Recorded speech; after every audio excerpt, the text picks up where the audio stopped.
इस अधिग्रहण से बताया जा रहा है कि ईपीएस में यहाँ पर आगे बढ़त देखने को मिलेगी, ईपीएस डाइल्यूट होगी, बढ़त यहाँ पर देखने को मिल सकती है। और करीब अगर आप देखें तो कंपनी की जो रेवेन्यू है 13.4 पाउंड्स के आसपास है। और दरअसल ये कंपनी पकड़ अगर आप देखें तो काफी बेहतर है विटामिन, मिनरल्स और सप्लीमेंट सेगमेंट में। और इस एक्विजिशन के बाद कंपनी की ये हाई ग्रोथ सेगमेंट में एंट्री यहाँ पर देखने को मिल सकती है। दरअसल अगर आप देखें तो कंपनी का जो कारोबार है काफी ज्यादा विस्तारित है, जिसका अधिग्रहण इन्होंने किया है। इनका यूके में कारोबार काफी बढ़िया है, यूरोप में बहुत अच्छी सेल्स है और यूएस में भी इनका एक्सपोजर है। इसके अलावा अगर आप देखें तो काफी सारे डाइवर्सिफाइड सेगमेंट्स हैं, मिसाल के तौर पर किड्स है, एडल्ट्स है और पेट केयर सेगमेंट में भी कंपनी की पकड़ है। और ग्रोथ अब तक अगर आप देखें तो काफी शानदार यहाँ पर देखने को मिली है। पिछले 5 साल में इस कंपनी ने 57% सीएजीआर की ग्रोथ दिखाई है, तो बहुत हाई ग्रोथ कंपनी है। और इस हाई ग्रोथ के लिए सिर्फ 2 टाइम्स सेल्स 10 टाइम्स एबिटा इन्होंने दिए, 2840 करोड़ में अधिग्रहण हुआ है और ईपीएस में भी बढ़त देखने को मिलेगी। और इसी के चलते अगर आप देखें तो मार्केट ने इस एक्विजिशन को थम्स अप दिया और स्टॉक फिलहाल है 8% ऊपर।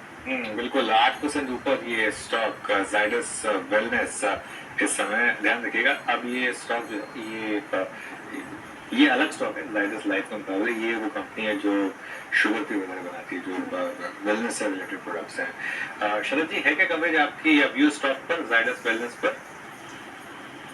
जी, हम लोगों ने पिछली बार रिकमेंड पिछले कुछ समय में हमने खरीदवाया था क्लाइंट्स को, बट वो उसको काफी टाइम लगा। जो हाइंज वाइंज वगैरह वाली एक्विजिशन थी उसको कंफर्ट करने में और रिटर्न रेशियोज में लगातार ड्रॉप देखा कंपनी ने। Certainly on the face of it जो साइज है और जिस प्राइस पे वो खरीद रहे हैं वो काफी अट्रैक्टिव लग रहा है। जैसे ग्रोथ रेट्स आशीष बता रहे थे, अगर ऐसे ग्रोथ रेट्स हैं तो फिर मुझे ये डाउट हो रहा है कि इस वैल्यूएशन पे कंपनी को मिली क्यों है। बट सर्टेनली साइज वाइज मुझे लगता है काफी एडवांटेजियस है इनके लिए। इक्विटी इसमें से और बैलेंस शीट पे क्या प्रेशर पड़ेगा नहीं पड़ेगा, एमएनए के जो रिस्क रहते हैं वो देखना चाहिए। बट पिछली बार का जो एक्सपीरियंस था वो काफी हार्श था कंपनी के लिए in terms of return ratios के डिप्लीशन वगैरह। तो मैं बहुत ज्यादा यूफोरिक अभी नहीं होना चाहूंगा। मैं 3-6 महीने एक बार देखना चाहूंगा कि नंबर्स का इम्पैक्ट क्या आता है, क्योंकि वैल्यूएशन में 1 साल फॉरवर्ड पे ऑलरेडी अगर ये